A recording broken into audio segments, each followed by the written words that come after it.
내부 갈등이 이어지고 있는 바른미래당, 최근에는 혁신위원회를 받을 것인지 말 것인지, 만약에 한다면 위원장은 누구로 할 것인지, 또 어떤 권한을 줄 것인지 여러 가지 문제로 논란이 가라앉지 않고 있습니다. 그래서 오늘은 오신환 원내대표와 직접 연결해서 당내 문제 그리고 정부 현안까지 자세히 짚어보도록 하겠습니다. 나와 계시죠? 네, 안녕하세요. 네. 오신환입니다. 네, 안녕하세요. 네네. 오늘 오전에 이 최고위원회 시작하기 30분 전에 이 하태경 권은희 최고위원 등과 기자회견을 하셨어요. 네네. 네, 정병국 혁신위를 촉구하는 그런 기자회견이었는데 최고위원회 전에 이런 기자회견을 한 이유가 있을까요? 일단 저희의 그 극단적인 당내 갈등이 네, 계속 지속돼서는 안 되겠다라는 어떤 최고위원들 간의 공감대가 형성이 됐고요. 네, 그 이전에 이 손학규 대표께서 직접 제안하신 혁신위원회와 관련해서는 네. 사실은 이게 들러리 혁신위로 시간 끌기용 아니냐라는 기본적인 반대 의사를 가지고 계신 최고위원들이 꽤 있었습니다. 네네. 그 과정에서 김수민 최고위원과 함께 네. 총 6명의 의원들이 제안했던 지금 정병국 정권 혁신이라고 하는 부분들도 네네. 좀 이견이 있었습니다. 그런데 음. 어제 오늘 김수민 최고위원께서 나머지 최고위원들께 취지와 네. 내용들을 설명하는 시간들을 가졌고요. 네네. 오늘 오전에도 그와 같은 시간 속에서 이견이 다소 좁혀졌고, 그래서 전격적으로 이 부분을 수용하는 것으로 결론을 내고 저희가 기자회견을 하게 된 것입니다.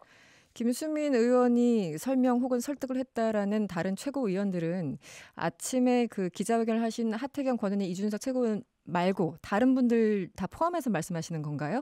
아닙니다. 그 지금 음, 말씀하신 최고위원과 저를 네, 포함한 네네. 선출직 최고위원들, 김수민 음, 최고까지 포함한 5명입니다. 다섯 예. 분이시군요. 그럼 다른 최고위원들은 또 다른 의견을 갖고 있을 수도 있겠군요. 그 나머지 최고위원들은 지명직 최고위원입니다. 네네. 손학규 대표가 최근에, 지명한 네네. 최고위원이기 때문에 기본적으로 손학규 대표와 생각을 같이 한다고 봐야겠죠. 네.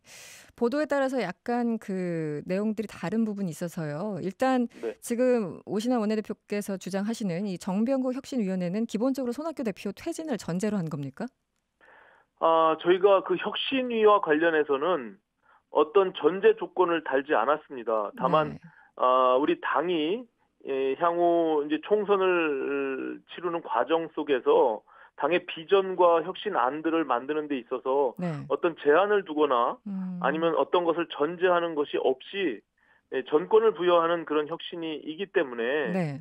손학규 대표의 퇴진 혹은 퇴진하지 않는 부분 네. 모든 것들을 전제하고 있지는 않습니다. 예. 그렇다면 그 전권을 주신다는 거는 그 대표 퇴진 문제까지도 결정할 수 있다라는 거네요. 그렇게 말씀하신다면. 지도부의 임기 및 뭐 총선 전략, 당의 네. 비전, 혁신 모든 것들을 담을 수 있는 그런 권한을 부여하는 것으로 음. 제안을 한 것이고요. 다만 그 혁신안이 손학규 대표의 퇴진을 전제하는 것이냐, 네. 안 하는 것이냐, 이런 부분들을 네. 미리 염두에 두고 만든 것은 아니라는 것이죠. 예. 네. 이게 혁신위원회라는 이름을 달았는데요. 사실상 네. 어떤 당이 위기에 처하면 우리 비대위 같은 거 많이 만들지 않습니까? 이 네. 혁신위와 비대위의 어떤 차이가 있습니까?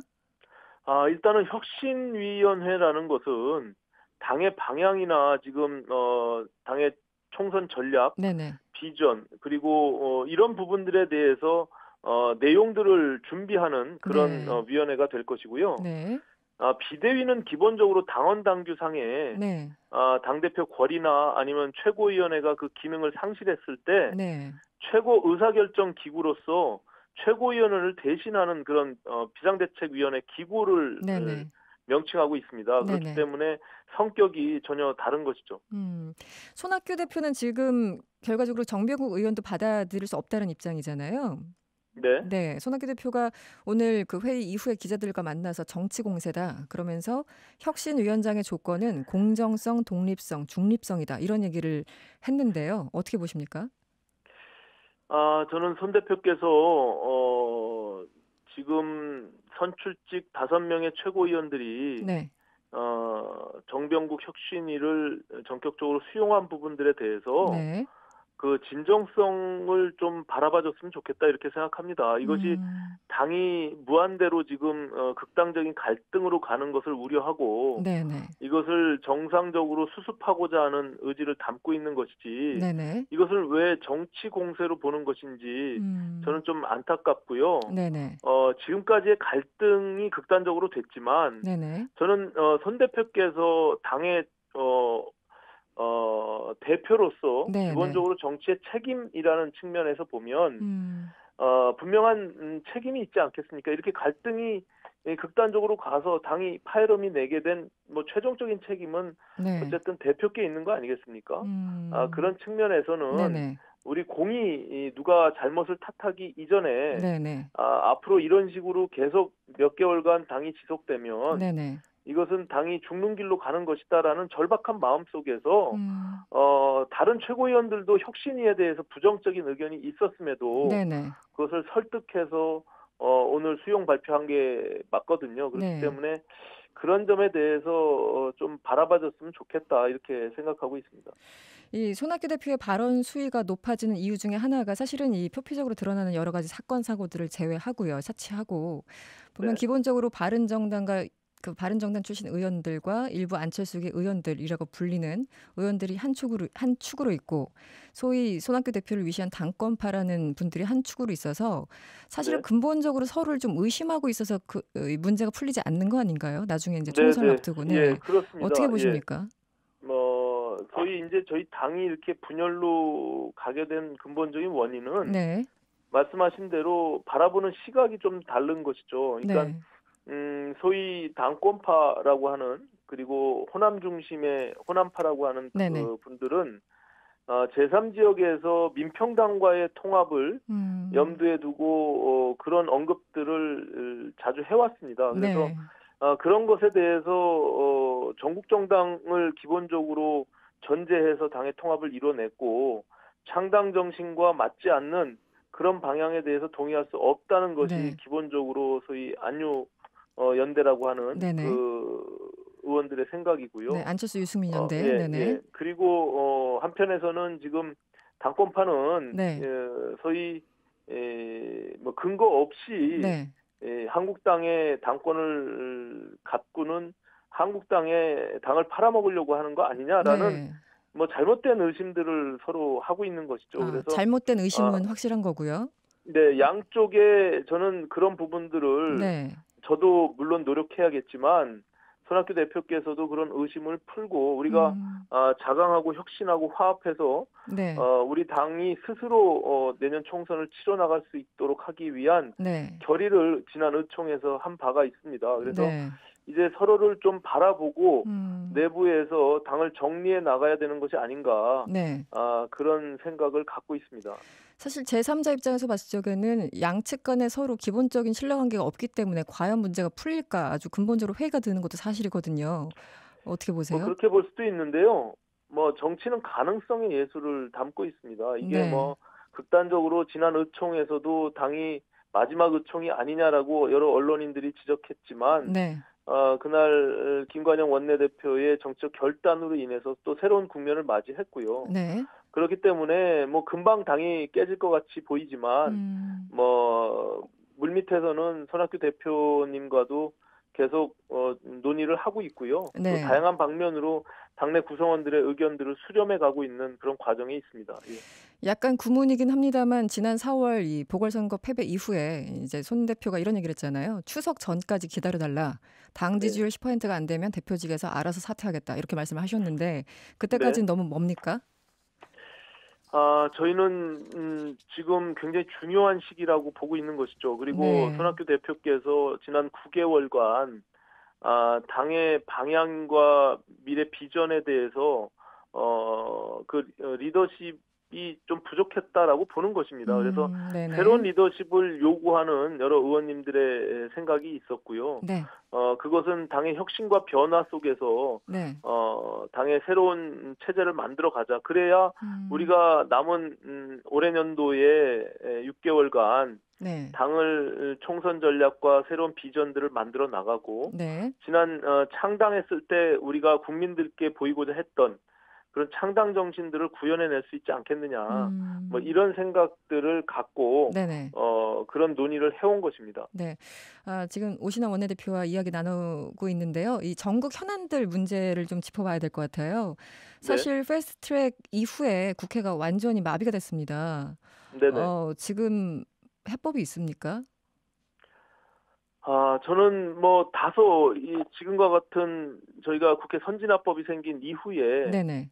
정말 초유의 사태가 벌어진 거 아니겠습니까? 그렇죠. 네. 저는 뭐 집권 여당이 이 부분에 대해서 음. 다소 무리하게 밀어붙인 측면이 있다 이렇게 생각합니다. 물론 네. 한국당도 그 부분에 대해서 뭐 저희 바른미래당도 마찬가지고요. 모든 구성원들이 부족한 부분들이 있었다라고 생각을 합니다. 네. 하지만 지금의 이런 기형적인 국회의 상황들 속에서 국회 정상화를 위해서는 국정 운영에 무한 책임을 지고 있는 네. 민주당이 저는 어.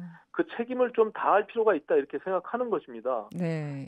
이것을 그냥 무방비로 방치해 두는 것만이 음. 이게 옳은 네. 일이냐라는 측면에서 보면 저는 뭐 정치가 다소 뭔가 명분과 실리 사이에서 음.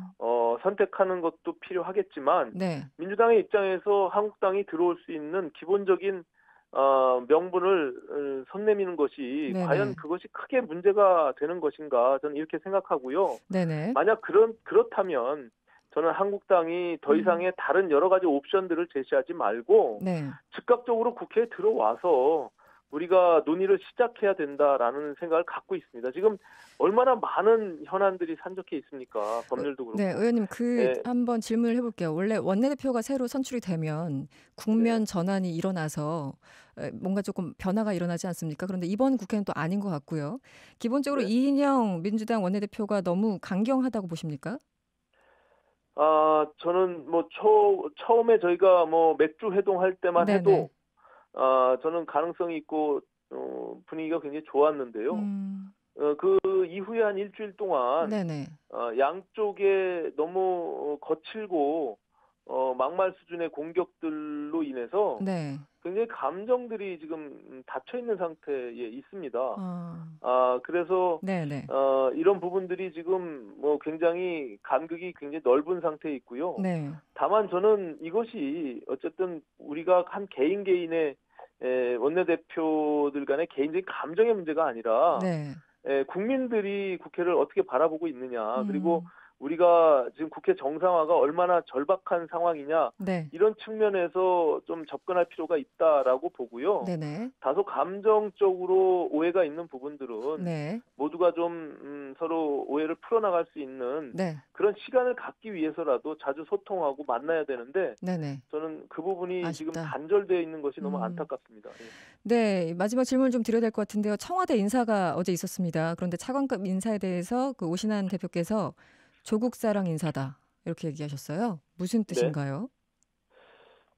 저는 정말 뭐 문재인 정부 시작할 때부터 네. 인사와 관련해서는 굉장히 큰 논란이 있었는데 음. 그 인사의 중심에 조국 민정수석이 있었습니다. 그리고 네. 조현옥 인사수석은 네. 사실은 그 몸통이 아니거든요. 그런데 몸통. 네. 조현옥 인사수석만 경질하고 또 그 음. 자리에 제가 법사위에 있었기 때문에 네네. 김혜숙 법제처장의 경우 네. 사실은 인사수석으로서의 그 역량과 자질이 과연 음. 맞느냐. 네. 그리고 지금 법무비서관에 있던 그 논란에 있었던 현직 판사가 청와대 법무비서관으로 갔는데 그분을 음. 민정수석의 뭐 부하 직원으로 있었던 사람을 네. 다시 법제처장으로 돌려막기 하는 이런 인사를 보고 네네. 정말 깜짝 놀랐습니다. 네. 사실은 네네. 너무 청와대가 이 부분에 대해서 무책임한 인사를 한 것이 아닌가. 네. 저는 이렇게 생각하고 있습니다. 회전문 인사다라고 지적을 해 주신 것 같고요. 예. 그렇다면 사실은 뭐 조국 수석 얘기는 정권 초부터 나왔던 거라서 이 조국 네. 수석만 경질되면 많은 문제가 해결이 된다고 보세요? 어떠세요? 저는 해결이 된다고 아, 봅니다. 그렇습니까? 예. 네. 조국 민정수석이 갖고 있는 네. 여러 가지 상징성. 저희가 지난 박근혜 정부에서 우병우 민정수석에 대한 많은 국민적 의혹과 질타가 있지 않았습니까? 네네.